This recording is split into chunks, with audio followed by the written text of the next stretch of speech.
Hello, my friends. My name is Pavel Vervnyak, and today with me, good friend of mine and my favorite mentor is Jack Canfield. Jack. Good to be here with you, Pavel. Thank you very much for your time and for sharing your ideas. Jack is the best-selling author. It's #1 success coach in the world. Jack, and I would like to ask you this kind of question. Mm-hmm. You are #1 in the world. How did you do that? You wrote about rule of 5. What 5 daily activities you took every single day that times, years ago, that you are now here? Well, I think the reason I'm now here is the fact that I've been doing this for 40-some years. And it didn't happen overnight. I started out as a high school teacher, and then I was a college teacher, professor, not a professor, but assistant professor. And I made a commitment that I was going to learn something new every day that I could apply to my life and make my life consistently better, and learn something new that I could use to help other people do the same. And I would say probably the 5 things in terms of the rule of 5 that have been most important to me is one is meditation. I really believe that everyone should have some form of meditation practice, and it doesn't have to be necessarily sitting in the lotus position. It could be walking in the woods. It could be sitting by the beach and watching the waves. Because not everybody is sedentary and able to do this. It's good if you can learn to do that. I think it goes deeper. But for some people, just getting out in nature, listening to classical music, whatever it might be, so the mind can calm down and allow the deeper messages of wisdom to come forward. Another thing I do every day is I exercise in some form or other. You know, it might be taking a 40-minute walk, it might be lifting weights, it might be doing strong aerobic exercise. I spend time every day visualizing my goals as complete and saying my affirmations, which are statements affirming that I've already achieved those goals. I read. I used to read a book a day. I've stopped doing that because I found I wasn't remembering as much as I thought I was. But so now I probably read a book a week and then review it so that I'm learning more. Sometimes I can read through a whole book very quickly because they're short. But I think reading in terms of finance, in terms of psychology, in terms of spirituality, in terms of relationships, and reading in your field, your professional field, I think that's really important as well. So I think that's a critical thing. And I would say taking action, you know, every day is really important. Something I've learned recently, Pablo, that I do is to do the most important thing in the first hour and a half of the day. You know, after I've meditated, you mentioned that.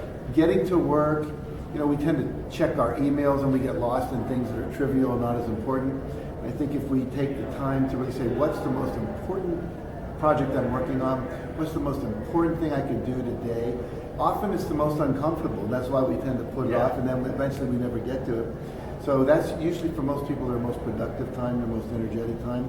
So for me, that's been a real, I think, success habit that's really critical. It's called hour of power or golden hour. Yes. When I discovered all of these successful people like presidents of the United States, they all wake up early and do something very important, as you mentioned. Yeah, I think you know the hour of power we talk about, we refer to as taking and doing like 20 minutes of meditation, 20 minutes of reading, 20 minutes of exercise. I haven't heard this golden hour. I like that phrase because this is the golden time to get the most done. So I like that. I'm going to start using it. Thank you. Jack, and you achieved a lot in life. You make impact on millions of lives all over the world. You train the trainers now. You do a lot of great things. Right. How would you like to be remembered next generations, 2, 3 generations ahead? I think the main thing is like he cared and he took action on what he cared about. You know, he made a difference. I think if I am remembered, I mean, I've written probably about 15 books. I've edited and compiled stories in over 200 books. I have trained, you know, close to 1 million people in live seminars and, you know, hundreds of trainers like yourself. And, you know, if that legacy lives on, if these principles and these stories and these practices, these methodologies get passed on, it's kind of like a pyramid. You know, it just keeps growing. Like I teach you, you teach 5,000 people next year or next month because you're doing a lot of work. And then you teach people that teach people, and eventually I think we'll reach everybody, every school, every business, every hospital, every clinic, you know, will be using these things. That's kind of my vision. I don't expect that I'll see all of that in my lifetime. Someone once said, you know, we plant trees we may never see, we never sit under because they take hundreds of years to grow, I think. But if we don't plant them, they'll never grow. That's great. You're a role model for me, I'm sure, for thousands and millions of people all over the world. Jack, for example, there are people who are 20, 30, 40, maybe 50 years ago, 50 years old, and they want to succeed. Yeah. What would you suggest and tell them to start from to transform their thinking or something like this? Well, it doesn't matter how old you are. I mean, you could be 25 or 70. All you can do is take your next step, go to where you want to go from where you are.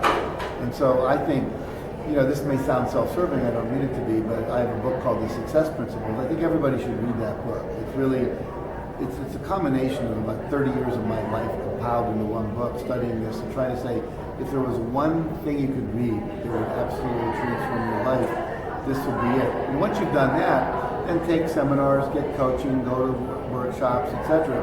But you need a roadmap to get from where you are to where you want to be.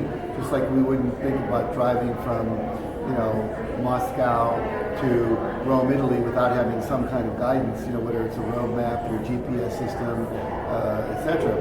And so I think we need that roadmap. And then it's called decide what you want, believe you can get it, take action, respond to feedback, meaning everything you do isn't going to work. Find if it works, keep doing it. If it doesn't, stop, try something else. But never keep trying. I think recently one of my friends said, you know, we are experiment, fail, experiment, fail, experiment, fail, experiment, fail, experiment, succeed. And so it's okay to fail along the way to success, and you have to learn. But if you get in that practice of experimenting and failing and experimenting and eventually succeeding, you'll continue to keep growing, and eventually success happens. And a lot of people will think like it happened overnight, but you'll know better that it happened through a lot of trial and error. But the thing is, never give up. So respond to feedback and then persevere until you get the result. You know, people say, well, how do you know when to stop? It's called when you get what you want. Yeah. And I believe that it doesn't matter. You know, I have a lot of stories in this revision of this book I'm doing about people that started in their 50s and 60s, started painting, started a business, started investing, decided they wanted to walk around the world, literally through every country, you know, around, and they did it.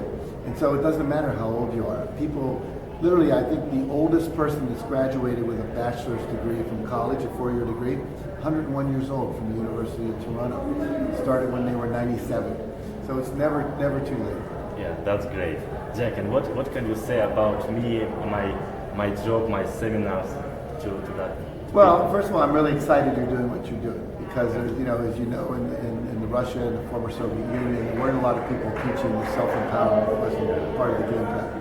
And so I think as this country, and I've been to Moscow now the first time, and I really saw, wow, this city is really becoming modernized, the entrepreneurs are working, you know, everything's happening. So I think it's a great, you know, opportunity for everyone to grow, but there hasn't been it hasn't been part of the culture and the education and the books that were being read. And so I think you are one of the forerunners. You're one of the, you know, the head of the icebreaker boat that's going through the ice to help people do this. And I think, you know, the fact that you're here, I've watched you present and train, you're very good at what you do. And so I would say, you know, if you get a chance to work with him, please do that. It would be a smart thing to do. And, you know, I know that I'm an extension through you, and you're learning from other people too, and you're going to continue learning. What I love about my students is they all eventually end up outpacing me. You know, I turn around and they're doing things I never would have thought to do, and doing it in a more productive way, in a more energetic and creative way. So I would say, you know, you're doing great work. Keep it up. And if you're out there watching this, make sure you take advantage of what he's doing because he's good. Thank you. Thank you very much, Jack, for your time and for great advices. You're welcome, my friend. Thank you. Good. That was great. Okay. Thank you.